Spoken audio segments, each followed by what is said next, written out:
Hello दोस्तों, स्वागत है आप सभी का आपके अपने YouTube चैनल मैथ्स वाटिका में। दोस्तों मैं हूं रूपेश यादव और इस वीडियो में हम लोग मैथमेटिक्स के 10 वैसे क्वेश्चन को देखेंगे जो कॉम्पिटिटिव एग्जाम में बार बार पूछे जाते हैं। इससे पहले भी इस सीरीज़ के वीडियोज़ को हमने अपलोड किया है, जिसके प्लेलिस्ट का लिंक आपको इस वीडियो के डिस्क्रिप्शन में मिल जाएगा। तो आइए शुरू करते हैं आज के सेशन को और देखते हैं पहला क्वेश्चन। पहला क्वेश्चन देखिएगा क्या है। बोला यह गया है कि 300 और 1000 के बीच कितनी संख्याएं 7 से विभाज्य है। हमें इन दोनों रेंज के बीच 7 से विभाजित होने वाली संख्याओं का पता लगाना है। देखिएगा तरीका क्या होता है ऐसे क्वेश्चन को सोल्व करने का। सबसे पहले तो हम इस दोनों रेंज को लिखेंगे। तो रेंज क्या दे रखा है, 300 और 1000। तो पहले हम लिखेंगे इस दोनों रेंज को। अब इस दोनों रेंज को लिखने के बाद ऐसे क्वेश्चन में दो वर्ड मिलता है, यहाँ पे या तो बीच मिलेगा या फिर तक मिलेगा। ठीक है, इस चीज का भी आप ध्यान रखिएगा। इस तरह के क्वेश्चन में दो वर्ड मिलता है, या तो बीच मिलेगा या फिर तक मिलेगा। क्वेश्चन में अगर बीच रहे तो इस दोनों में से बाद वाला में से एक कम करेंगे। ठीक है, दोनों रेंज में से बाद वाला में से एक कम कब करेंगे, जब क्वेश्चन में बीच रहे। लेकिन अगर क्वेश्चन में तक दिया होता तो पहले वाला में से यानी कि इसमें से एक कम करना है। मतलब एक कम तो आपको करना ही है, या तो बाद वाले में से एक कम करिए या फिर पहले वाले में से एक कम करिए। क्वेश्चन में अगर बीच बोलेगा तो फिर बाद वाले में से एक कम, और अगर क्वेश्चन में तक रहे तो पहले वाला में से एक कम। कहने का यह मतलब कि यह क्वेश्चन ऐसे भी पूछा जाता है कि 300 और 1000, 300 से 1000 तक, यहाँ पे बीच की जगह क्या मिलेगा, तक, कितनी संख्याएं हैं जो 7 से विभाज्य है। तो जैसे ही वर्ड तक मिलेगा तो हम यहाँ से एक कम करेंगे, इधर से एक कम नहीं करेंगे। तो इस चीज का भी ध्यान रहे, बीच बोले तो बाद वाला में से एक कम और तक बोले तो पहले वाला में से एक कम। आगे देखिए, अब हमें क्या बताना है, 7 से विभाजित होने वाली कुल कितनी संख्याएं। तो यहाँ भी बट्टा में 7 होगा और यहाँ भी बट्टा में 7 होगा, और इन दोनों का अंतर हम लोग निकालेंगे। यही हमारे क्वेश्चन का आंसर हो जाएगा।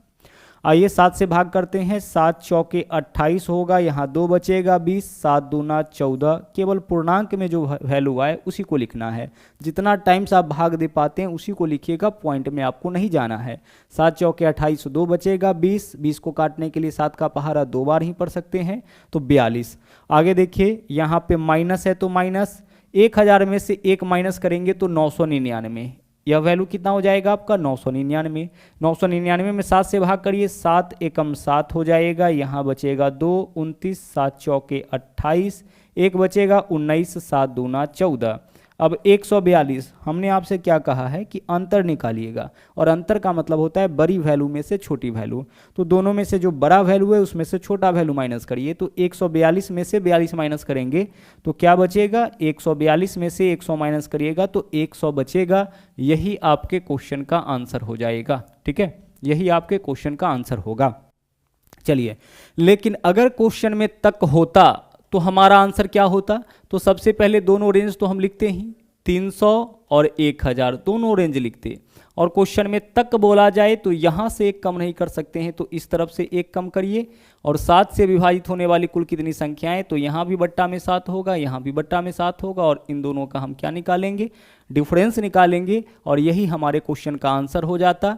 और यह कब होता, यह तक के केस में। भाषा से भी पकड़ेंगे, है ना। बीच बोला जाए मतलब इसके बीच में ही रहना है, 1000 के बीच में ही रहना है, तो इसमें से एक कम करेंगे तभी तो इसके बीच में रहेंगे। और तक जाना है मतलब अब हम कम नहीं कर सकते हैं, हमें 1000 तक जाना है, तो 1000 पूरा रहेगा, वहाँ से कम नहीं करेंगे, तो इस तरफ से एक कम कर लेंगे। और 7 के अलावा कोई भी संख्या दे, 8 दे, 9 दे, 11 दे, 13 दे, या एक से ज़्यादा संख्या, जैसे 4 और 5 देता तो फिर हम 4 और 5 के बदले 20 से चेक करते। 4 से देगा तो 4 से, 5 से देगा तो 5 से। लेकिन और 4 और 5 एक से ज़्यादा संख्या दे तो उसके एलसीएम से चेक करेंगे। जैसे इसी क्वेश्चन में रहता है कि 4 और 5 से विभाजित होने वाली कुल कितनी संख्याएं हैं, तो हम बट्टा में क्या लिखते, 20, बट्टा में क्या लिखते, 20। 3 और 5 से विभाजित होने वाली कुल कितनी संख्याएं, तो 3 और 5 बोलेगा, एक से ज़्यादा संख्या होगा तो उसके एलसीएम से, यानी कितना से चेक करेंगे, 15 से चेक करेंगे। चलिए बढ़ते अगले क्वेश्चन में। अगला क्वेश्चन देखिएगा क्या है। यहाँ पे ए का वैल्यू दे रखा है 17, बी का वैल्यू है 15, और सी का वैल्यू है -128 का 1/4। सी का वैल्यू देखिए कितना है, -128 का 1/4। तो का मतलब क्या होता है, का मतलब तो गुना होता है। तो -128 का 1/4 निकालिए, 4 से काटिएगा इसको, कितना हो जाएगा, 4 तिया 12, 4 दूना 8, 32 माइनस 32 गुना 1 यानी माइनस 32, तो सी का वैल्यू आपका हो जाएगा माइनस 32। सी का वैल्यू क्या दे रखा है, माइनस 32, माइनस 128 का 1/4 यानी 1/4 से उसमें गुना करिएगा तो माइनस 32 आएगा। तो ए का वैल्यू है 17, बी का वैल्यू है 15 और सी का वैल्यू है माइनस 32। अब इसको ए बी सी के वैल्यू को अगर गौर से देखिएगा तो पता चलेगा कि ए प्लस बी प्लस सी बराबर 0 है। देख लीजिए ए प्लस बी प्लस सी बराबर कितना है, 0 है। देखिएगा यहाँ पे ए का वैल्यू क्या है, 17 है, प्लस बी का वैल्यू क्या है, 15 है, और प्लस सी का वैल्यू क्या है, सी का वैल्यू है आपका माइनस 32। सी का वैल्यू आपका कितना है, माइनस 32। हमने यहाँ पे क्या किया है, ए प्लस बी प्लस सी किया है। तो ए प्लस बी प्लस सी का वैल्यू देख लीजिए कितना है, 17 को तो अपने जगह पे रहने दीजिए, प्लस 15, इन दोनों वैल्यू को आपस में जोड़ लीजिए, 17 और 15 क्या होगा, 32 होगा, और प्लस गुने माइनस माइनस, 32 माइनस 32 क्या हो जाएगा आपका, 0 हो जाएगा। मतलब ए बी सी का जो मान दे रखा है उससे हम लोग क्या निकाले, उससे हम यह निकाले हैं कि ए प्लस बी प्लस सी बराबर 0 होगा, जो देख के भी पता चल रहा है ना, देख के भी पता चल रहा है। ए बी सी के मान को गौर से देखिए, पता चल जाएगा कि ए प्लस बी प्लस सी बराबर 0 होगा। ए और बी को जोड़िएगा तो प्लस का 32, प्लस 32 में माइनस 32 जोड़ेंगे तो कितना होगा, 0।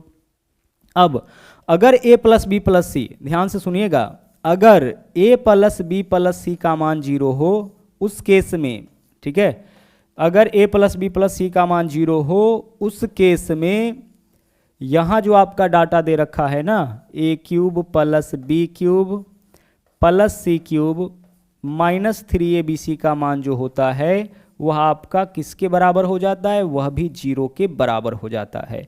ऐसा कब होता है, देख लीजिए, यह कंडीशनल फॉर्मूला है। अगर a plus b plus c का मान 0 है उस केस में a cube plus b cube plus c cube minus 3abc का मान भी क्या होगा, 0 होगा। तो ए बी सी का जो मान दिया है उससे तो यह स्पष्ट हो गया कि a plus b plus c का मान 0 होगा।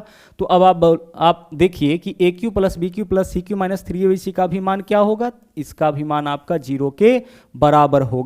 फॉर्मूला आपको इस वाले को ध्यान में रखना है कि if a plus b plus c is equal to 0 then a cube plus b cube plus c cube minus 3abc बराबर 0, या फिर इसको हम ऐसे भी लिख सकते हैं, आंसर तो आपका आ चुका है, इसका मान पूछा था 0 होगा, हम इसको ऐसे भी तो लिख सकते हैं, a cube plus b cube plus c cube बराबर माइनस का 3abc है बराबर के बाईं ओर, बराबर के दाईं ओर ले जाइएगा तो प्लस का 3abc हो जाएगा, यानी कि 3abc। A cube plus b cube plus c cube बराबर क्या होगा, 3abc।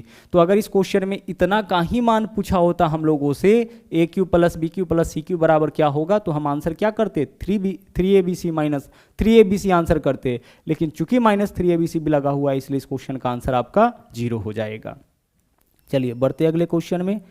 अगला क्वेश्चन आपके सामने है, यहाँ पे देखिएगा क्या है, साइन ए प्लस बी का मान √3/2 है, साइन ए प्लस बी का मान। अच्छा, ऐसे क्वेश्चन को सोल्व करने के लिए ना सबका मान आपको पता होना चाहिए कि कितने डिग्री का मान कितना होता है। जैसे √3/2 साइन कितने डिग्री का मान होता है, सर साइन 60 डिग्री का मान होता है √3/2। इसका मतलब ए प्लस बी का मान जो होगा वह 60 डिग्री के बराबर होगा। ए प्लस बी का मान 60 डिग्री के बराबर, क्योंकि साइन ए प्लस बी का मान √3/2, तो साइन कितने डिग्री का मान √3/2 होता है, तो सर साइन 60 डिग्री का मान √3/2 होता है। इसका मतलब ए प्लस बी के स्थान पर 60 डिग्री होगा, तभी तो साइन 60 बराबर √3/2। उसी तरीके से आप देखिए कि कॉस कितने डिग्री का मान √3/2 होता है, तो कॉस 30 का मान, कॉस कितने डिग्री का मान, 30 का मान, इसका मतलब a माइनस बी का मान जो होगा वह आपका 30 डिग्री हो जाएगा। तो यहाँ पे जो डाटा दिया है उस डाटा के बेसिस पर हम लोग a प्लस बी का मान पता कर लिए और साथ में a माइनस बी का मान पता किए। साइन 60 का मान √3/2, यानी कि यहाँ पे थीटा के स्थान पर a प्लस बी है ना, यहाँ पे होना चाहिए 60 डिग्री, तो a प्लस बी का वैल्यू 60 डिग्री। कॉस 30 का मान √3/2, यानी कि a माइनस बी का मान हो जाएगा आपका 30 डिग्री। अब a प्लस बी का मान है आपके पास, a माइनस बी का मान है आपके पास, तो इस दोनों इक्वेशन से a का मान कैसे निकालते हैं, तो a का मान निकालने के लिए इन दोनों वैल्यू को जोड़ के 2 से भाग करेंगे, है ना। इस मेथड को भी आप समझिएगा, यहाँ पे 60 + 30/2, 60 और 30 90, 90/2 कितना हो जाएगा 45। ए का मान हो जाएगा 45 डिग्री। और बी का मान कैसे निकालेंगे, दोनों को घटा के 2 से भाग। तो 60 में से 30 माइनस करिए, 60 माइनस 30 बट्टा क्या करेंगे 2, 60 माइनस 30 होगा आपका 60 माइनस 30 30 होगा, 30/2 यानी कितना 15। तो ए का वैल्यू 45 डिग्री और बी का वैल्यू 30 डिग्री। इस चीज़ को कैसे अप्लाई किए तो देखिएगा, अगर आपके पास x प्लस वाई का मान है ना, मान लीजिए x प्लस वाई का मान 17 दे रखा है और x माइनस वाई का मान 7 दे रखा है, तो एक तो तरीका यह है कि हम समीकरण 1 में 2 को जोड़ेंगे। जब समीकरण 1 में 2 को जोड़ेंगे तो y से y कैंसिल होगा, 2x का मान 24 आएगा, यहाँ से x का मान 12 हो जाएगा। यह तरीका है। दूसरा तरीका यह है कि जब भी x प्लस वाई का मान और x माइनस वाई का मान दे, a प्लस बी का मान a माइनस बी का मान इस तरीके से दे, तो प्लस वाला का यानी x का मान निकालना होगा तो बस दोनों को जोड़ के 2 से भाग, तो 17 7 24/2 12 होगा। और जिसके साथ नेगेटिव चिन्ह है यानी y का मान निकालना होगा तो दोनों को घटा के 2 से भाग। तो 17 में से 7 माइनस करिए 10, 10/2 कितना होगा 5 होगा। तो वही मेथड यहाँ पे हम लोग अप्लाई किए हैं। a का मान निकालना था, दोनों को जोड़ के 2 से भाग, 60 30 90/2 45। बी का मान, बी के साथ माइनस चिन्ह है, दोनों को घटा के 2 से भाग, 60 में से 30 माइनस करेंगे 30, 30/2 15। तो आंसर हमारा जो बनेगा वह विकल्प ए ही तो बनेगा ना, ए बराबर 45 डिग्री और बी बराबर जो है वह आपका 15 डिग्री होगा। बढ़ते हैं अगले क्वेश्चन में। अगला क्वेश्चन देखिए, यहाँ पे हमें सरल करना है, इसको सोल्व करना है। 1/1 गुना 2 गुना 3 प्लस 1/2 गुना 3 गुना 4 प्लस 1/3 गुना 4 गुना 5 प्लस 1/4 गुना 5 गुना 6। देखिए यहाँ पे सोल्व हम लोग कैसे करेंगे, भिन्न का जोड़ है, हम नीचे वाले का एलसीएम लेंगे। और ऐसे क्वेश्चन में एलसीएम का तरीका यह होता है कि जो भी नीचे में वैल्यू दिखा है सबको लिख दीजिए। तो 1 गुना 2 गुना 3 गुना 4 गुना 5 गुना 6 जो भी वैल्यू है सबको लिख दिए, किसी को रिपीट मत करिएगा। 1 2 3 आ गया है, 2 3 4 2 आ गया है, 3 आ गया है, 4 आ गया है, 3 4 5 देखिए 3 4 5 आ गया है, 4 5 6 4 5 6। मतलब नीचे में जो भी है सबको लिखिए, बस किसी को रिपीट मत करिएगा। जो भी वैल्यू है उसको सिर्फ एक बार 1 2 3, चलिए 2 3 लिख लिए थे, इसमें से क्या लिखेंगे, केवल 4 लिखेंगे। 4 तक लिख लिए थे, इसमें से क्या लिखेंगे 5 लिखेंगे। और 5 तक लिख लिए थे, इसमें से क्या लिखेंगे 6 लिखेंगे। मतलब नीचे वाले सबको लिखिए, किसी को रिपीट मत करिए। तो यही एलसीएम हो गया। अब भिन्न के जोड़ में हम लोग क्या करते हैं, प्रत्येक के नीचे वाला से भाग करते हैं एलसीएम में और भागफल से गुणा करते हैं ऊपर वाले में। तो 1 2 3 देखिए 1 2 3 से भाग करेंगे, इसमें यही ना एलसीएम है, तो इसमें भाग करेंगे तो 1 2 3 कटेगा, क्या बचेगा 4 गुना 5 गुना 6 यानी 4 पंचे 20 छके 120। तो 120 से 1 में गुना करिएगा तो यह आपका 120 ही हो जाएगा। ठीक है, एक सेकेंड।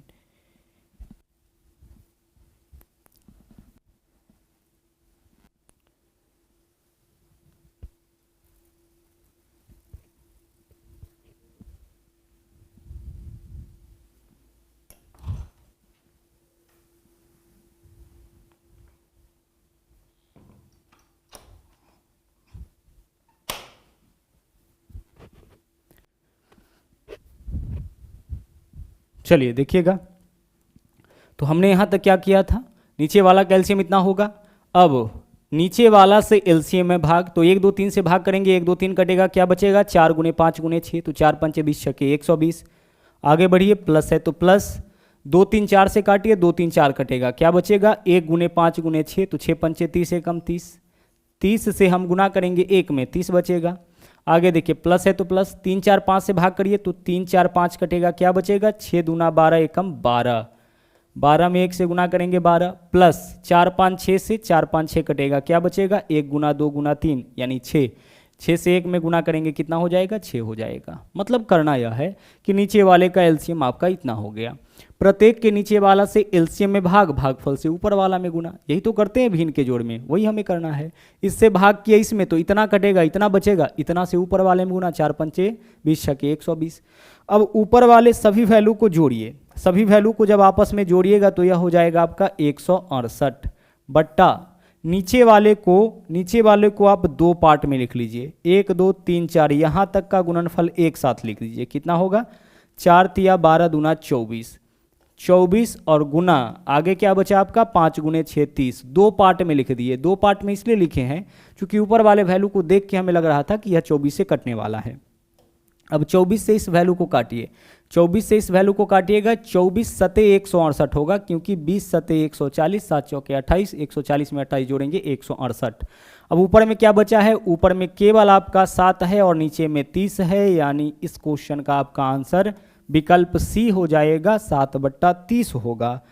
और इस तरह का क्वेश्चन जो एनटीपीसी का भी जस्ट एग्जाम हुआ है उसमें बहुत ही ज़्यादा पूछा गया है। तो ध्यान रखिएगा कि हमें करना क्या होता है, प्रत्येक के नीचे वाला का एलसीएम लेंगे। एलसीएम लेने का तरीका हमने आपको बताया कि नीचे वाली सभी वैल्यू को लिखिएगा, किसी को रिपीट मत करिएगा। आगे चलिए अगले क्वेश्चन में। यहाँ पे देखिए, इस क्वेश्चन को समझने के लिए थोड़ा सा आपको कुछ अलग से कॉन्सेप्ट समझना पड़ेगा। गौर से देखिएगा, कुछ एग्जाम्पल लेते हैं जिसके माध्यम से इसके कॉन्सेप्ट को समझते हैं।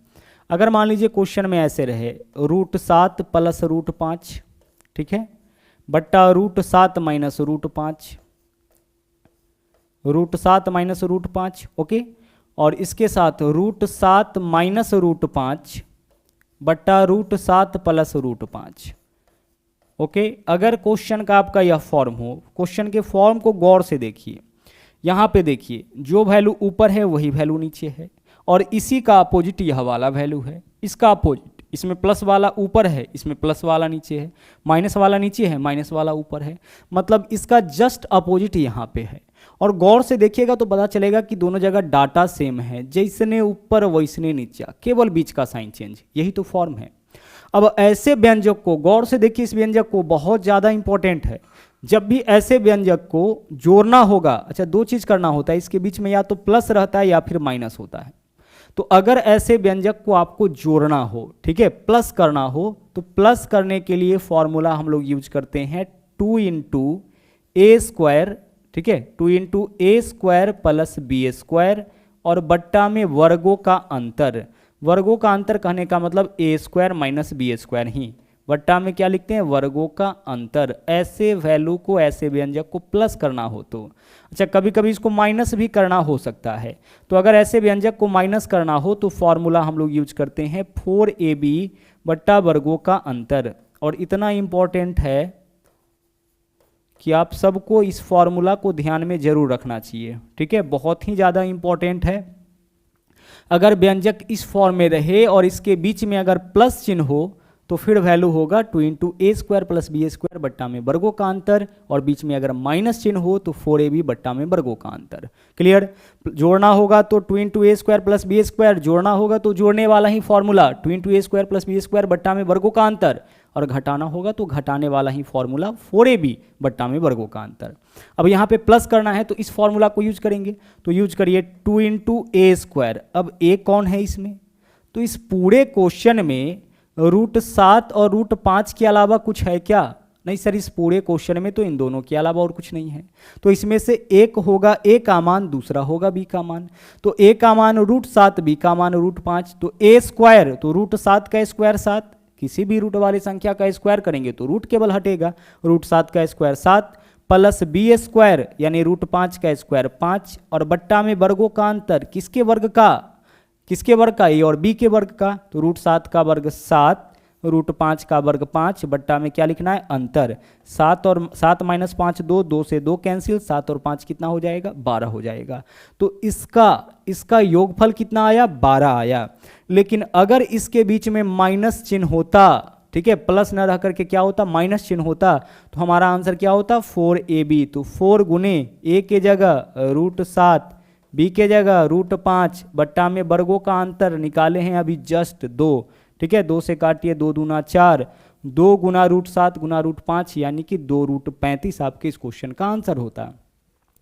तो ऐसे व्यंजक को जोड़ना होगा तो यह वाला फॉर्मूला यूज करिएगा, और घटाना होगा तो इस फॉर्मूला का उपयोग करेंगे, ठीक है। चलिए, बहुत ही इंपॉर्टेंट फॉर्मूला है, और घातांक और करनी में हमने बताया भी है इन चीज़ों को। देखिएगा यहाँ पे, अब a का वैल्यू और b का वैल्यू यहाँ पे दे रखा है, तो हम इस क्वेश्चन में पहले निकालते हैं a + b का मान। a + b का मान क्या होगा? अब a + b का मान कहने का मतलब कि यह a है, यह b है, इसको हमें क्या करना है, जोड़ना है। a + b का मान मतलब इसको हमें क्या करना है, जोड़ना है। तो देख लीजिए क्वेश्चन का वही फॉर्म है, है ना, ऊपर नीचे सेम है, बीच का साइन चेंज है, जो इधर वैल्यू है उसका अपोजिट वैल्यू यहाँ पे है और इसको जोड़ना है। तो जोड़ने के लिए क्या फॉर्मूला यूज करते हैं, 2 इंटू ए स्क्वायर मतलब रूट 3 का स्क्वायर 3 प्लस बी स्क्वायर 1 का स्क्वायर 1 बट्टा में वर्गों का अंतर रूट 3 का वर्ग 3 1 का वर्ग 1 3 और 1 में अंतर कितना का 2 का, 2 से 2 कैंसिल, 3 और 1 कितना हो गया, 3 और 1 4 हो गया।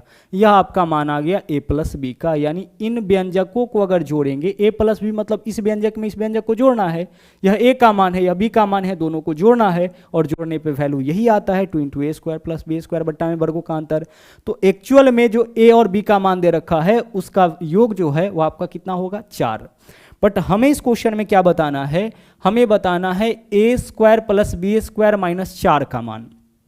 क्या बताना है, ए स्क्वायर, और इधर से शुरू करते हैं। देखिए हमें बताना है इस क्वेश्चन में a square plus b square minus 4 का मान।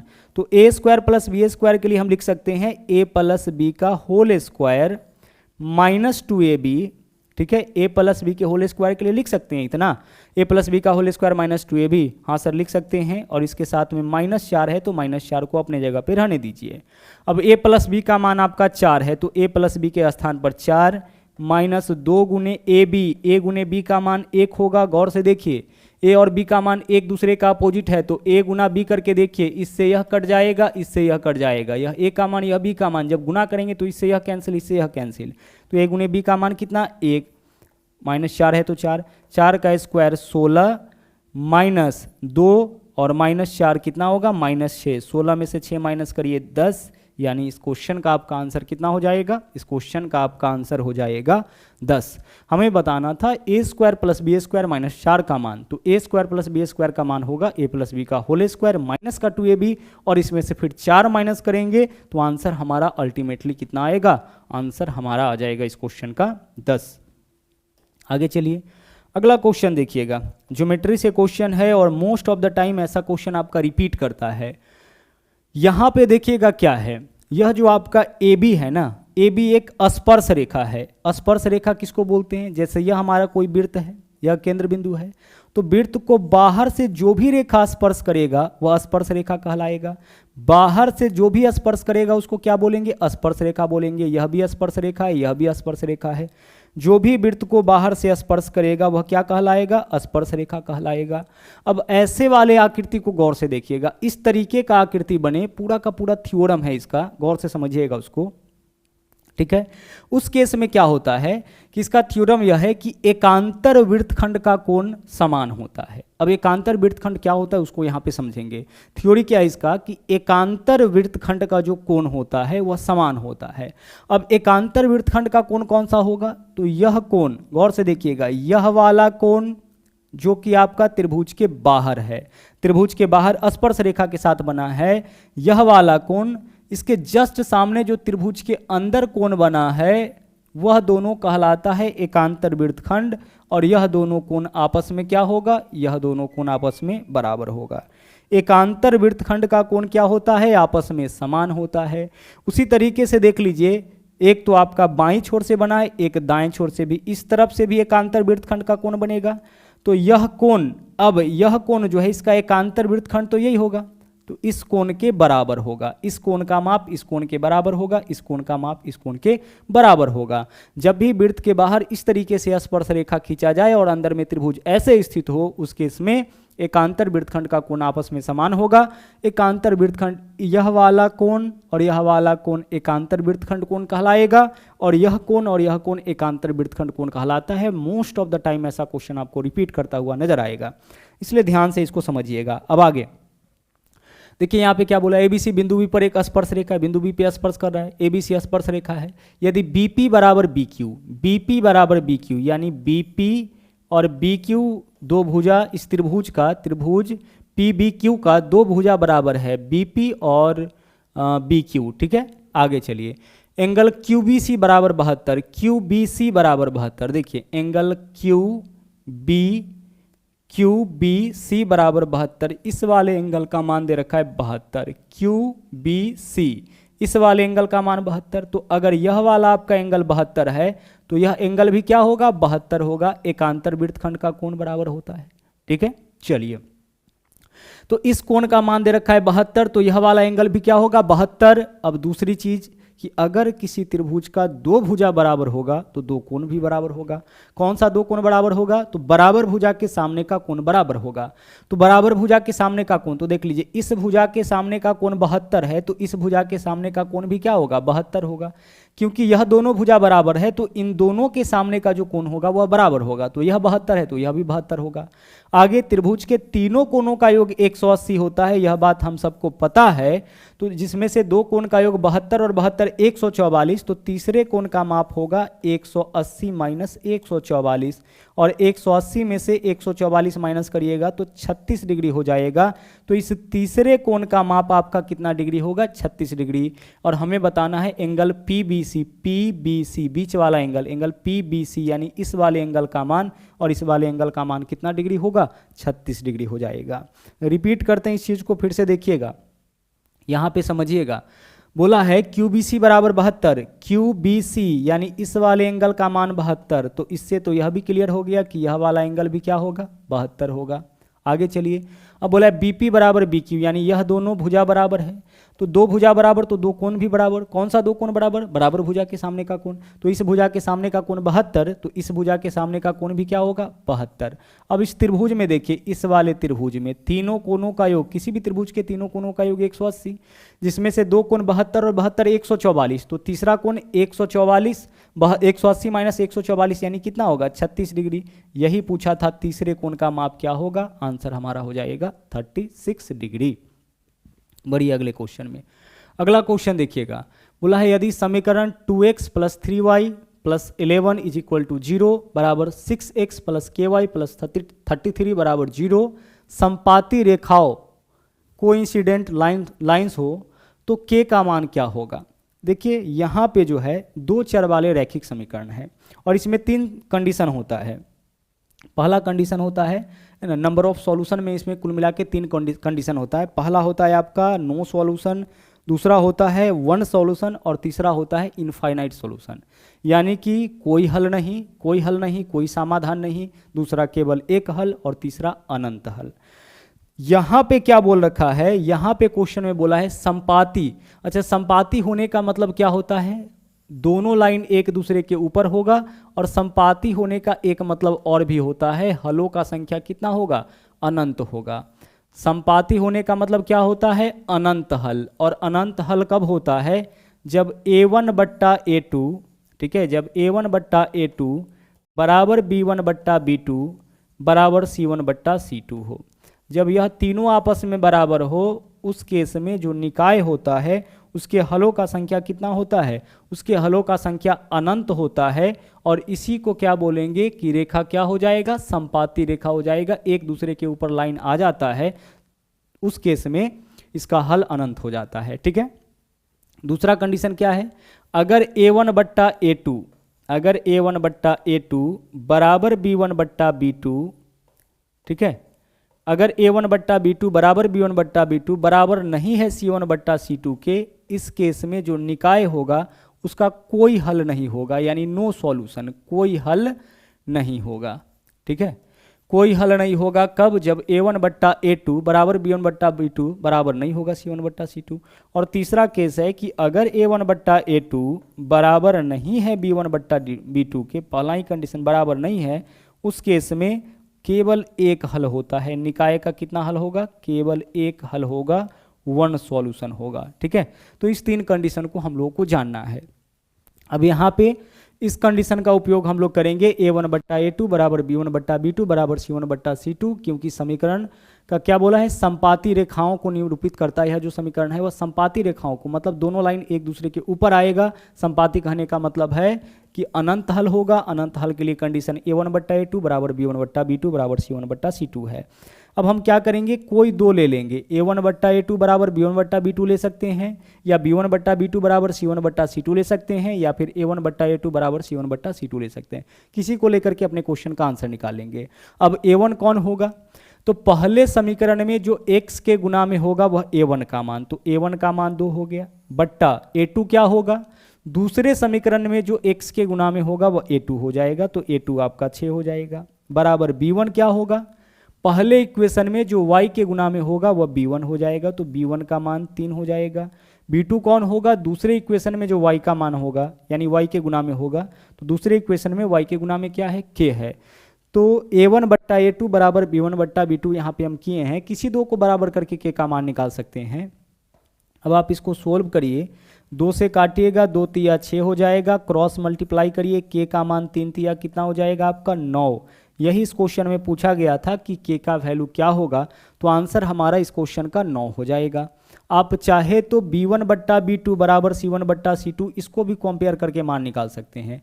b1 का मान देख लीजिए कितना है 3, और b2 का मान कितना है आपका k, 3 बट्टा k, यही तो है ना b1 बट्टा b2 3 बट्टा k बराबर c1 बट्टा c2, तो c1 का मान कितना है 11 बट्टा c2 का मान कितना है 33। अब यहाँ से भी अपने क्वेश्चन का आंसर निकाल लीजिए, देखिएगा काटेंगे 11 तिया 33, क्रॉस मल्टीप्लाई करिए 3 तिया 9 बराबर के, यहाँ से भी के का वैल्यू कितना आ गया 9 आ गया। अच्छा a1 a2 का वैल्यू लिखिएगा, उस समय ध्यान रखिएगा कि चिन्हों के साथ लिखिएगा। जैसे a1 का मान प्लस का 2 है तो प्लस 2 लिए हैं, अगर माइनस होता तो क्या लेते हम, माइनस लेते। ओके चलिए आगे बढ़ते हैं, अगला देख लीजिए नंबर 9 क्वेश्चन। एक समकोण त्रिभुज की भुजाएं ए बी और सी है, इसका कर्ण सी है। अच्छा देखो, एक त्रिभुज की भुजाएं ए बी सी है, लेकिन यहाँ बोल दिया है कि कर्ण जो है वह सी है, यह बात तो पक्का है। यानी बाकी का दो भुजा ए और बी जो होगा वह लंब और आधार में से कुछ भी होगा, लेकिन कर्ण जो है इसका फिक्स हो गया, कितना, कर्ण सी है। आगे त्रिज्या आर वाला एक वृत्त त्रिभुज के तीनों भुजाओं को स्पर्श करता है, तो त्रिभुज के तीनों भुजाओं को स्पर्श करे ऐसा त्रिभुज इसके भीतर ही बन सकता है, क्योंकि बाहर में अगर त्रिभुज बनाइएगा तो इसके तीनों कोनों को स्पर्श करेगा। तीनों भुजाओं को स्पर्श करने वाला वृत्त जब भी बनेगा तो कहाँ बनेगा, भीतर में बनेगा। और इस वृत्त की त्रिज्या इस क्वेश्चन में क्या दे रखा है, केंद्र बिंदु से परिधि मिला दिए, इस वृत्त की त्रिज्या इस क्वेश्चन में दे रखा है आर। तो हमें बताना है वृत्त की त्रिज्या, हमें क्या बताना है, वृत्त की त्रिज्या। वृत्त की त्रिज्या यानी कि आर बराबर क्या होगा, तो देखिए समकोण त्रिभुज में, यहाँ पे क्या है, समकोण त्रिभुज के भीतर बने वृत्त की त्रिज्या बताना है। समकोण त्रिभुज के भीतर बने वृत्त की त्रिज्या होता है लंब प्लस आधार माइनस कर्ण बट्टा 2। तो लंब कितना है ए, आधार कितना है बी, कर्ण कितना है सी, कर्ण को हमेशा माइनस करते हैं, और बट्टा में क्या लिखेंगे, बट्टा में लिखेंगे 2, तो ए प्लस बी माइनस सी बट्टा 2, विकल्प डी हमारा आंसर होगा। किसी भी समकोण त्रिभुज के भीतर बने वृत्त की त्रिज्या होता है लंब प्लस आधार माइनस कर्ण बट्टा कितना, बट्टा 2 होता है। और अगर इस त्रिभुज के बाहर में, अगर इसके बाहर में वृत्त बना दे और उसका त्रिज्या पूछे तो बाहर बने वृत्त की त्रिज्या हो जाएगा h/2। इसके हिसाब से कर्ण सी दिया है तो बाहर बने वृत्त की त्रिज्या c/2 हो जाएगा। तो यह दो चीज़ आप ध्यान रखिएगा, किसी भी त्रिभुज के भीतर बने वृत्त की त्रिज्या क्या होगा, किसी भी त्रिभुज नहीं, समकोण त्रिभुज के भीतर बने वृत्त की त्रिज्या क्या होगा, लंब प्लस आधार माइनस कर्ण बट्टा 2, और बाहर बने वृत्त की त्रिज्या क्या होगा, कर्ण बट्टा 2 होगा। ठीक है, चलिए बढ़ते हैं अगले क्वेश्चन में। आइए अगले क्वेश्चन को देखते हैं।